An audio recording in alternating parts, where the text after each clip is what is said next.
con Román Losinski.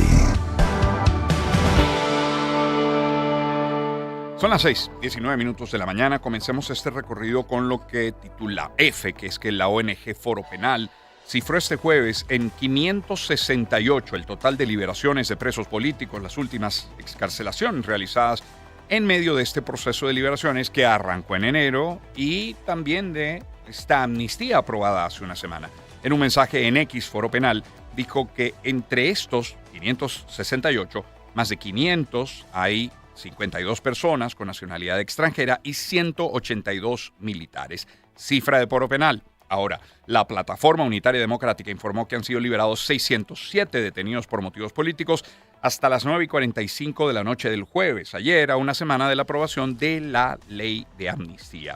En Mundo R también leemos que más de 4,000 personas han sido beneficiadas por la ley de amnistía para la convivencia democrática. Es un trabajo que nos tiene Derlis Marchán Pérez. A través de las redes sociales, el presidente de la instancia, el diputado Jorge Arreaza, informó que la comisión ha recibido 7,461 solicitudes para acogerse al beneficio. 4,151 personas recibieron la amnistía, entre ellos 217 ciudadanos que fueron liberados y 3,934 personas que tenían medidas cautelares pasaron a tener libertad plena. Se trata del tercer balance ofrecido por el presidente de la Comisión Especial de Seguimiento y Cumplimiento de la Ley de Amnistía a una semana de haber sido aprobado el instrumento legal. La comisión se mantiene en sesión permanente recibiendo las solicitudes.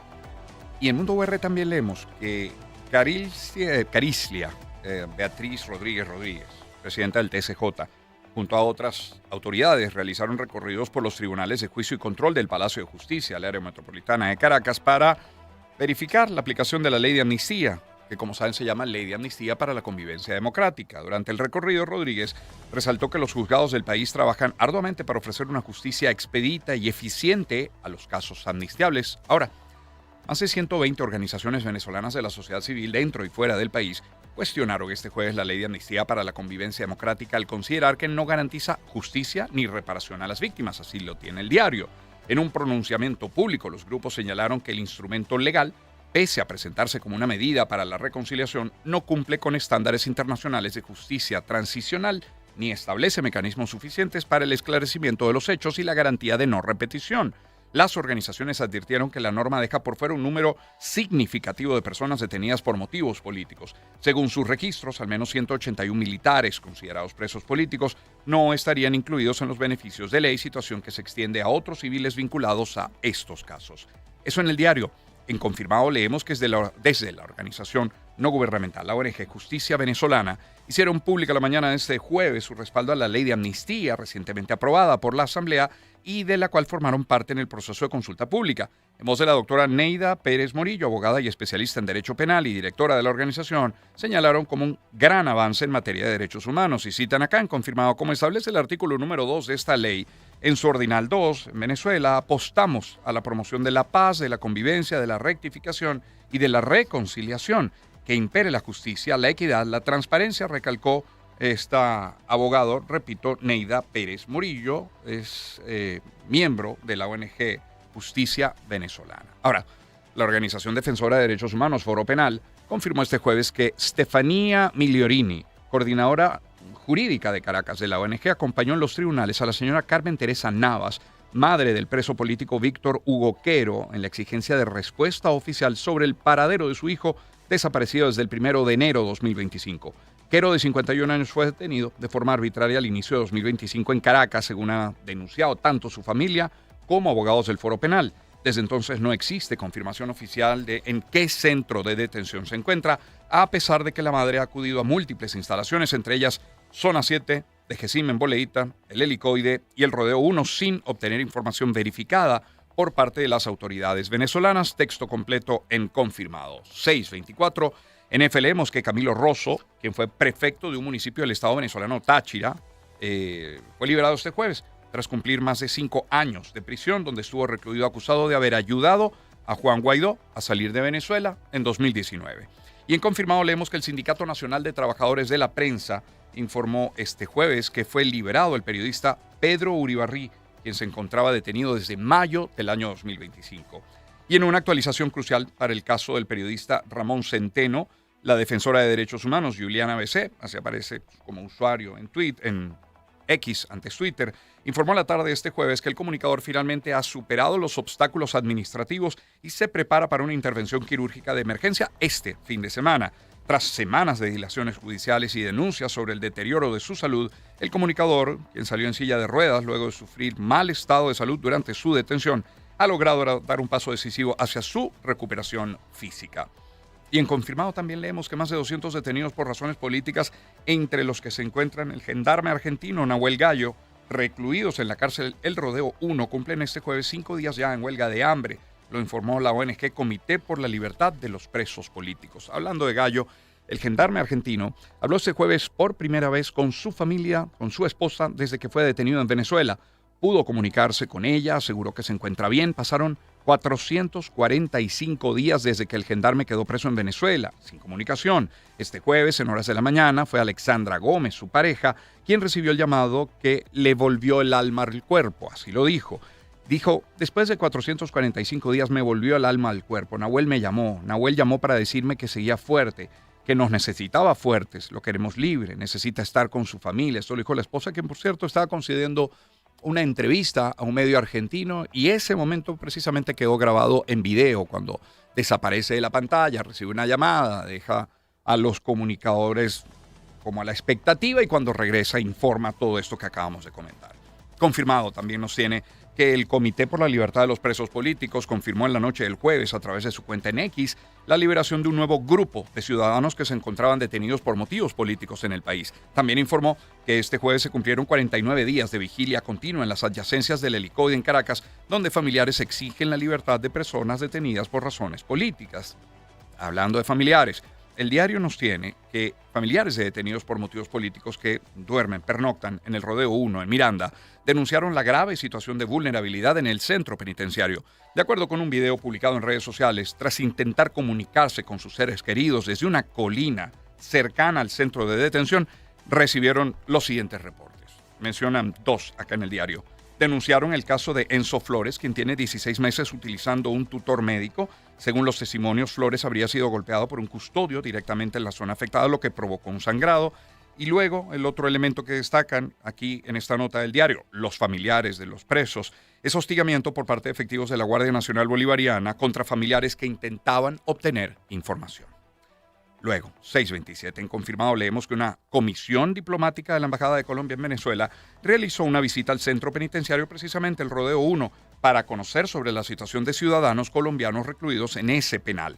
A pesar de que no lograron ingresar al centro, la delegación conversó con los familiares de los detenidos por razones políticas que piden la liberación de sus seres queridos. En Blue Radio leemos que la Cancillería colombiana había confirmado que el presidente Gustavo Petro y Delcy Rodríguez tuvieron una conversación telefónica en la que acordaron una visita oficial para afianzar relaciones en materia energética, de seguridad y cooperación en las fronteras. Fuentes cercanas a la Casa de Nariño confirmaron que ese encuentro está previsto para el próximo 14 de marzo en Cúcuta. Se haría en la zona de frontera para dar un mensaje de cooperación de ambos países en esa región, eso en materia de seguridad, defensa y de lucha contra el narcotráfico. Y ya en otro tema, Delcy Rodríguez llamó al mandatario Donald Trump a cesar las sanciones económicas contra Venezuela. Escuchemos el reporte de Daniela Rojas. Durante una actividad con los jóvenes realizada en el Teresa Carreño, Rodríguez calificó de positivo el mensaje del presidente de los Estados Unidos, Donald Trump, en su discurso del Estado de la Unión. Delcy Rodríguez, presidenta encargada. Presidente Trump, como amigo, como socio, que estamos abriendo una nueva agenda de cooperación con los Estados Unidos, cese ya a las sanciones y cese al bloqueo contra nuestra patria, porque ese bloqueo también es contra la juventud venezolana. Rodríguez reiteró que seguirán trabajando por superar las diferencias con Estados Unidos por la vía de la diplomacia. Son las 6:29 de la mañana. Hagamos un alto. Vamos a volver sobre el tema económico, otros titulares nacionales y también el panorama internacional y deportivo, pero en publicidad y antes del corte y de escuchar algo de buena música, déjeme compartir este mensaje de Grupo San Simón. Cuando nuestra gente necesita apoyo, se requiere presencia, constancia, acciones concretas La Fundación San Simón trabaja desde ese lugar, con los pies en la tierra y el foco puesto en lo que realmente hace falta. Con menos palabras y más hechos. Es un mensaje de Grupo San Simón. Y si quieres sorprender a esa persona especial, elige el número 422 que desees regalar con amor, porque Digitel te da la línea gratis. Amor Digitel gratis, es así. Solo tienes que activar un plan inteligente Plus de 6, 12 o 30 gigas, con el que además vas a disfrutar de Volte. Busca tu línea en los agentes o centros de atención Digitel. Promoción autorizada por la SUNDE, válida del 10 de febrero al 2 de marzo del año 2026. Y en Grupo Leti, pues son fieles a su misión, un medicamento Leti para la necesidad de cada hogar. Y es que su compromiso con la salud es tan grande que tienen líneas para el cuidado de toda la familia: cardiometabólica, respiratoria, ginecológica, para el dolor, pediátrica, para la salud gastrointestinal y hasta hospitalaria. Todas ellas pensadas para cuidar la salud de los venezolanos y estar cada vez más cerca de cada hogar. En Grupo Leti, nuestro compromiso es mayor por ti. Y cierro hablándoles de Por Tu Mesa, porque el secreto de una buena comida no es solo la sazón, sino la calidad de los ingredientes. Y eso aplica para todo. Por eso en tu cocina no puede faltar el aceite Por Tu Mesa, 100% puro de soya, hecho con orgullo por manos venezolanas. Un aceite que no cambia el sabor de tus comidas, que no absorbe el sabor de los alimentos. Por Tu Mesa es tu aliado en la cocina. Si buscas un aceite de calidad y a buen precio, busca tu aceite Por Tu Mesa. Por Tu Mesa es calidad en tu mesa. Por Tu Mesa BE. Tenemos a esta hora de la mañana, a ver, este buen tema: Crash Test Dummies y...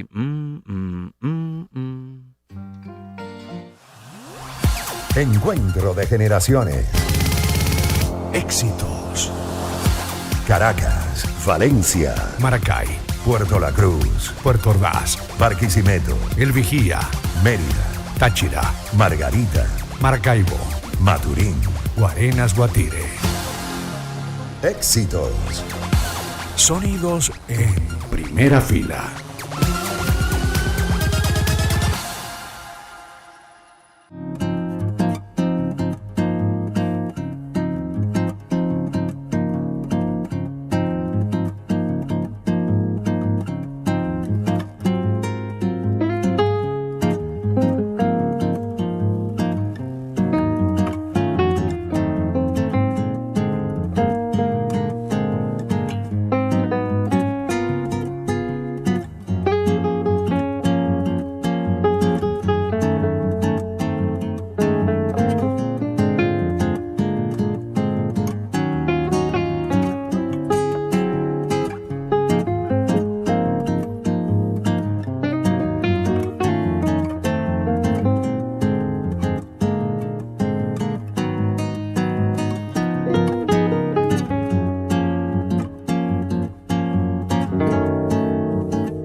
Retomamos a las 6:37 minutos de la mañana la lectura de nuestros titulares, en este caso con información económica.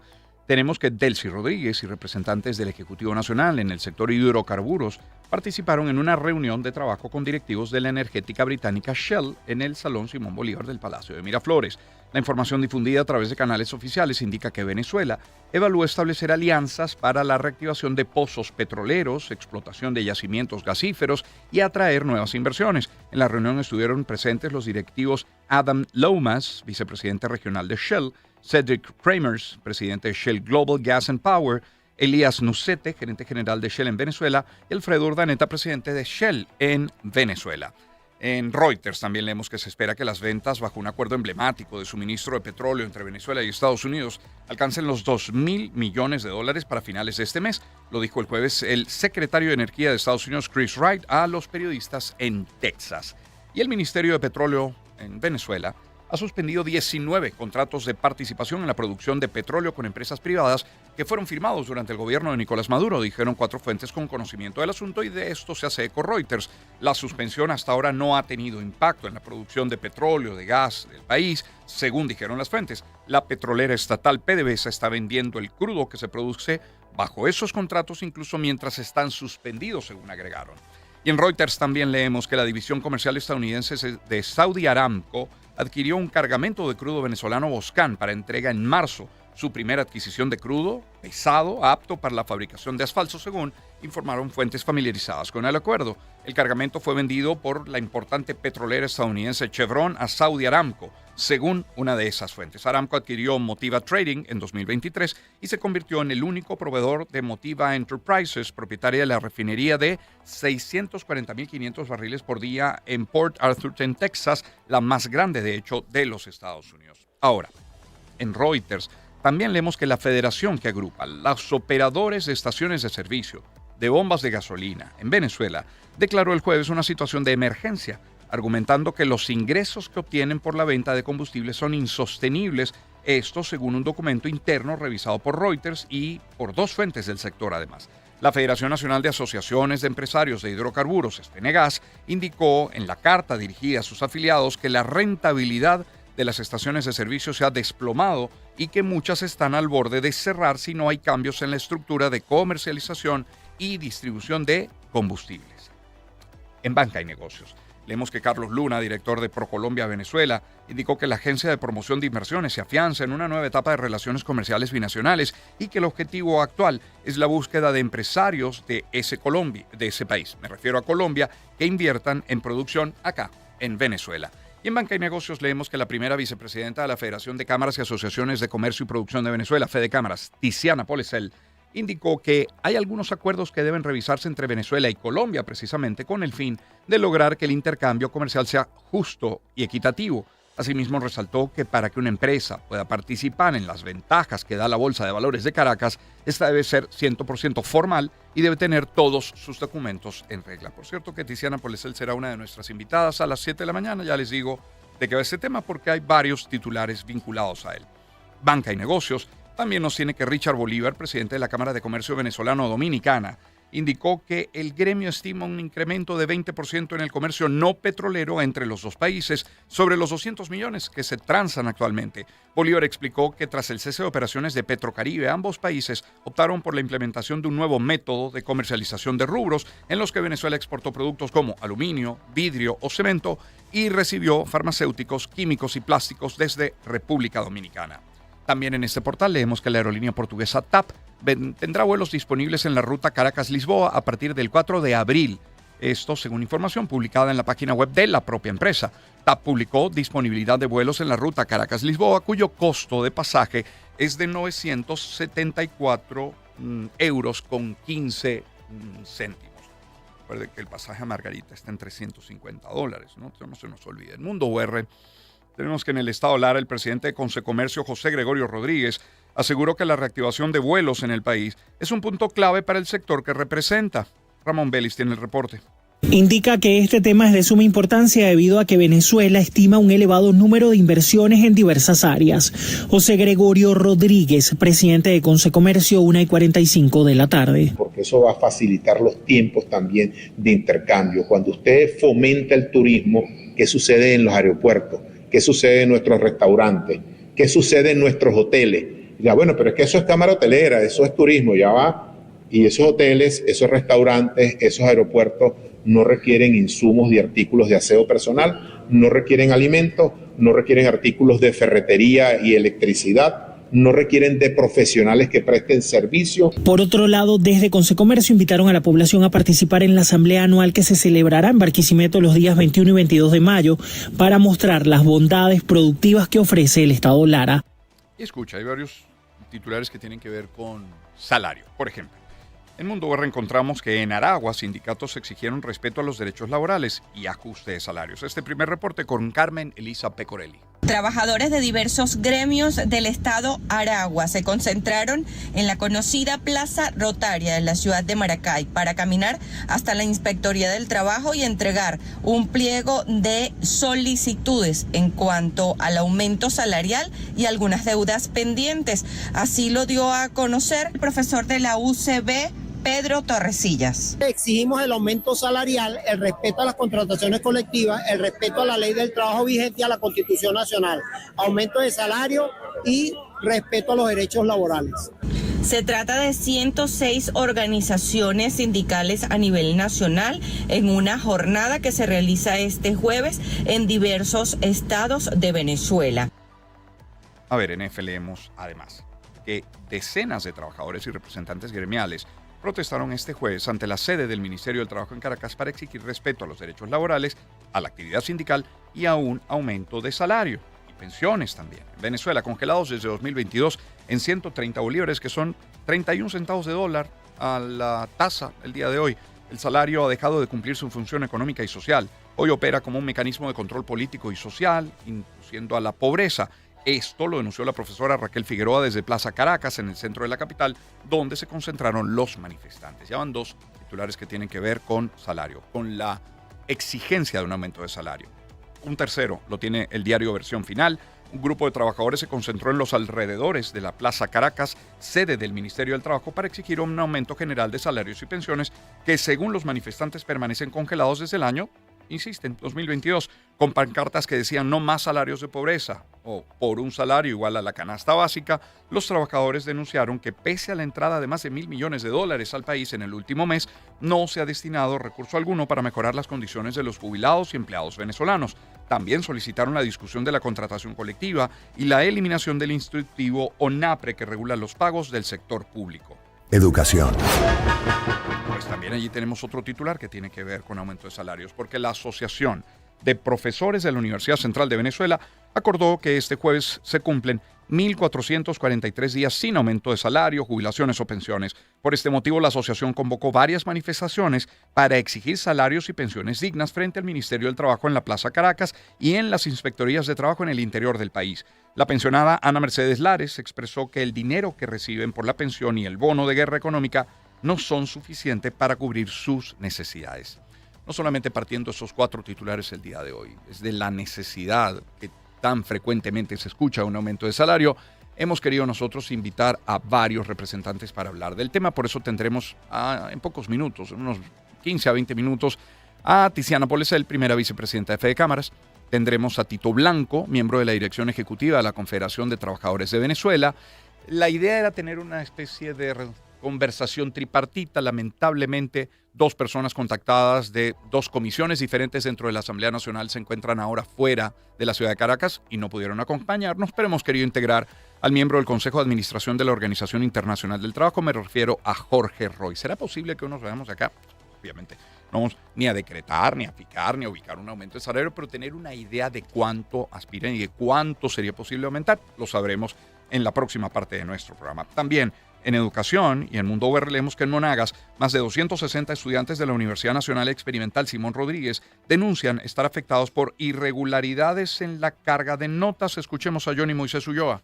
Los afectados se reunieron en la Oficina de Control de Estudios para exigir una solución porque hay casos donde las calificaciones de 2 semestres seguidos no aparecen en el sistema.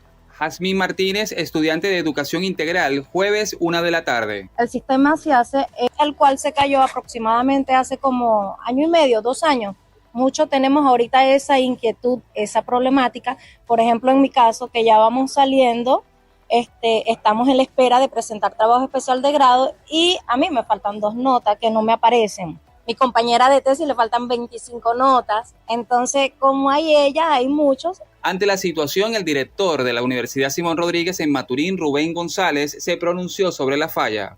Jueves 1:30 de la tarde. Ellos no tienen la culpa, nosotros no tenemos la culpa, entonces, pero hay que asumirla. Y aquí estoy, pero estamos trabajando en función de eso. De igual manera, los estudiantes de la Universidad Simón Rodríguez en Maturín manifestaron que harán seguimiento hasta que cada una de las notas sean cargadas de forma efectiva en el sistema. Servicios públicos. En el diario leemos que usuarios en redes sociales reportaron fallas en el servicio eléctrico en distintos sectores de Caracas luego de una fluctuación eléctrica registrada durante la tarde de este jueves 26 de febrero. De acuerdo con reportes difundidos en X, la interrupción afectó de manera simultánea varias zonas de la capital. Entre los sectores mencionados por los ciudadanos se encuentran El Paraíso, 23 de enero, Caricuao, Altamira, Artigas, Las Acacias, Quinta Crespo, la Avenida San Martín, Prado de María, Capitolio y El Cementerio. En algunas publicaciones los usuarios señalaron que el corte ocurrió minutos después de una fluctuación de voltaje. Lluvia. Lluvias que nos llevan a Mérida de nuevo, porque en Mérida comenzarán con la siguiente fase de mejoras en 40 sitios impactados por las lluvias desde el año 2025. Vías, viviendas y comercios fueron afectados. El reporte lo tiene Jade Delgado. El plan de mejoras atenderá sitios afectados por las emergencias de junio de 2024 en el páramo merideño. Arnaldo Sánchez, gobernador del estado Mérida. 40 puntos que vamos a estar iniciando la segunda fase de construcción, de arreglo, de rehabilitación, puntos que fueron afectados por la vaguada del 24 de junio. Estamos hablando desde La Raya, entre Barinas y Mérida, puntos del páramo. Recientemente varios sitios han sido afectados por las intensas precipitaciones, específicamente los que conectan con los estados Táchira, Zulia y Trujillo, donde mantienen el trabajo con maquinaria. Seguir atendiendo Guarorí, Arenoso, y vamos nosotros a establecer una estrategia para lograr iniciar en los próximos días lo que va a ser intervención en el puente de Chichuy, que es muy importante también. Autoridades de Protección Civil señalaron que el pronóstico en la entidad andina es que durante los próximos 7 días va a llover con intensidad, por lo que hacen un llamado a las personas que viajen por las diferentes carreteras a hacerlo con mucha prudencia. Sucesos. El diario nos tiene que el director del Cuerpo de Investigaciones Científicas Penales y Criminalísticas, Douglas Rico, advirtió en sus redes sociales sobre una nueva modalidad de estafa en la que delincuentes se hacen pasar por funcionarios de ese organismo, CICPC. Una vez que los usuarios le entregan al supuesto comisario el código que se envió a su teléfono, los delincuentes proceden a robar toda la información que pueden tener en él. El comisario Douglas Rico también ofreció una serie de recomendaciones a personas para evitar caer en algún tipo de estafa. En caso de algún problema, acudir con la compañía que presta el servicio telefónico, no recibir llamadas de números desconocidos y evitar enviar código de banco o cualquier otra información que pidan, aunque parezca algo legal. 6:50 minutos de la mañana. Planeta de Naciones. Internacionales. Como cada mañana, el recorrido internacional segmentado por zonas, ¿sí? Sudamérica, Norteamérica, Europa. Sin embargo, hay varias informaciones de último minuto que nos parece prudente reunir, destacar y luego entrar en el recorrido habitual. Por ejemplo, vamos una por una.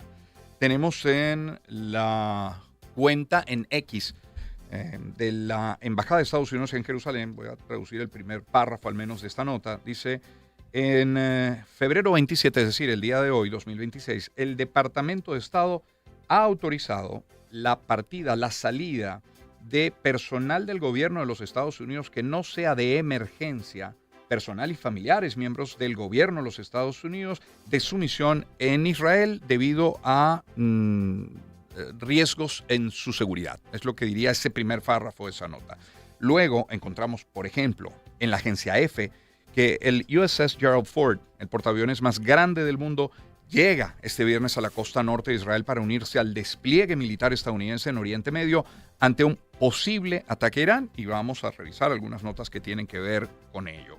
Eso por una parte. Por otra, encontramos, además, fíjense esto, salimos de la zona, pero es que el gobierno de los talibanes, esta también es una nota de F, de los talibanes afganos, en este caso, lanza nuevos ataques aéreos contra centros de mando y bases militares estratégicas de Pakistán en respuesta a los bombardeos nocturnos de Islamabad sobre Kabul, Kandahar y Paktia. Son 3 informaciones de último minuto en materia internacional. Ahora, si partimos de nuestro continente, comencemos en Colombia. El gobierno de ese país moviliza sus fuerzas militares para buscar a 2 candidatos al Congreso desaparecidos. Tenemos un reporte desde Bogotá con Oscar Pineda. Tras la desaparición de los candidatos Andrés Vázquez, aspirante al Senado por el Partido Conservador en el departamento del Cesar, y de Anita Guetio, candidata a la Cámara Especial de Paz en el Cauca, el ministro de la Defensa, Pedro Sánchez, confirmó la activación inmediata de todas las capacidades operacionales de la fuerza pública para dar con su paradero. En ese sentido, las fuerzas militares y la Policía Nacional, incluyendo componentes de investigación criminal, inteligencia, búsqueda y rescate, se desplegaron para encontrar a los 2 candidatos al Senado, cuyas elecciones son el 8 de marzo. Asimismo, el Ministerio de la Defensa de Colombia hizo un llamado a la ciudadanía a suministrar cualquier información que permita ubicar a los candidatos, garantizando absoluta reserva y protección para quienes colaboren. Aseguran que la fuerza pública no permitirá que la violencia interfiera en el ejercicio político.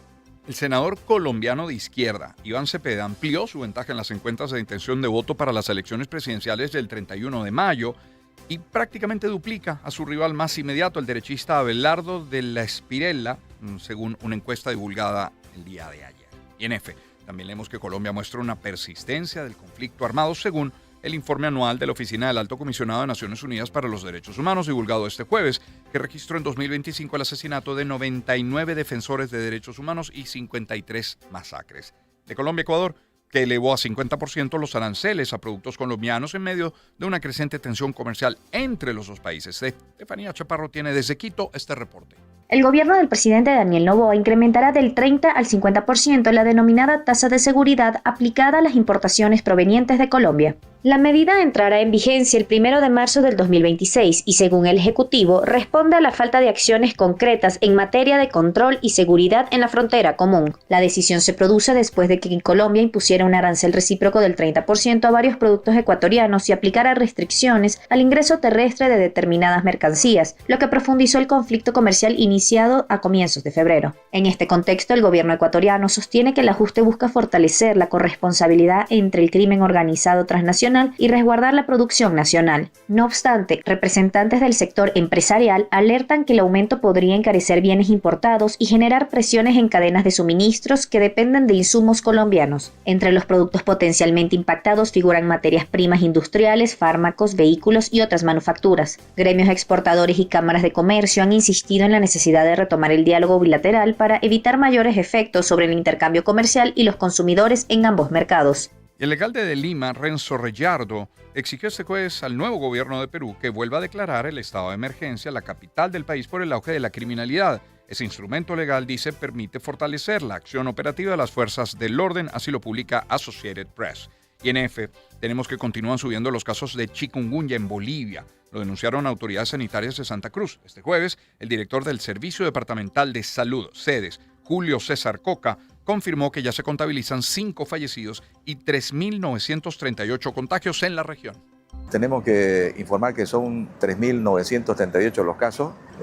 Lamentablemente ya suman 5 los fallecidos y lo importante de mencionar es que ya tenemos muchos casos de recuperación. Los neonatos que estaban en terapia intensiva han tenido ya una mejoría y están probablemente en condiciones en las próximas semanas ya incluso de salir de terapia y estar en otra sala de recuperación.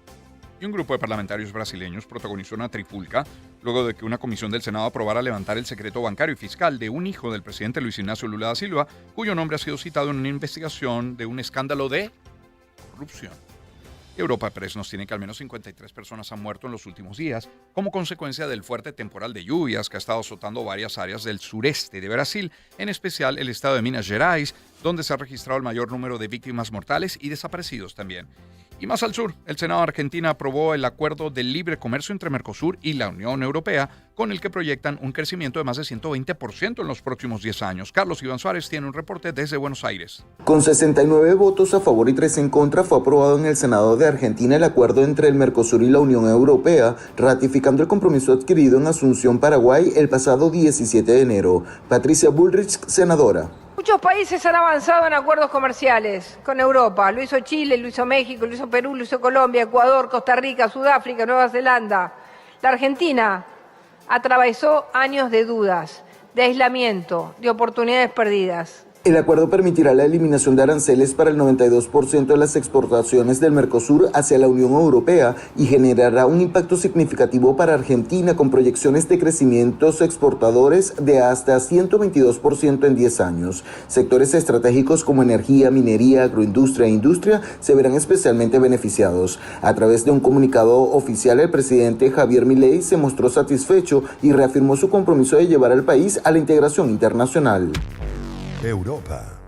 Hay 3 menciones a Jeffrey Epstein en nuestros titulares, 2 de ellas a continuación. Borge Brende, presidente del Foro Económico Mundial, que organiza cada año la cumbre de Davos en Suiza, anunció su renuncia tras revelaciones sobre sus vínculos con el delincuente sexual convicto Jeffrey Epstein. Lo tiene AFP, donde también leemos que el Ministerio de Defensa británico anunció que ha empezado a investigar si el delincuente sexual Epstein utilizó bases aéreas de Fuerzas Armadas para aterrizar durante sus numerosas visitas a Reino Unido. Luego será mencionado más adelante. Pero en F, encontramos que la primera ministra de Dinamarca, Mette Frederiksen, convocó elecciones parlamentarias anticipadas para el 24 de marzo en medio de presiones de Estados Unidos sobre Groenlandia, territorio semiautónomo danés en el punto de mira del presidente Trump. Europa Press nos tiene que las autoridades de Francia descartaron la posibilidad de estar tratando de dotar a Ucrania de una bomba nuclear o sucia, tal y como aseguró esta semana el Servicio de Inteligencia Extranjero de Rusia, que afirma que Londres y París estarían trabajando activamente en ello. Guerra en Ucrania. Pues el Kremlin adelantó que el supuesto plan para un suministro de armas nucleares a Ucrania por parte de Londres y París, tal y como denunció Moscú, sería una de las cuestiones a tratar en la próxima reunión A3 que se va a celebrar en marzo en un lugar aún por determinar. Y unos 90.000 ucranianos figuran como desaparecidos desde el comienzo de la guerra provocada por la invasión militar rusa, según el comisario de Estado ucraniano para los desaparecidos en circunstancias especiales, el señor Artur Dobroserdov. Haremos también en AFP que Rusia reiteró que no tiene fecha límite para alcanzar un acuerdo que ponga fin a 4 años de guerra en Ucrania, junto antes de una reunión en Ginebra para preparar una nueva ronda de diálogo. El presidente Zelensky, presidente de Ucrania, anunció que en las próximas conversaciones con Estados Unidos y Rusia para abordar un posible fin a la invasión Rusia a Ucrania tendrá lugar el próximo mes de marzo en Abu Dhabi. Norteamérica.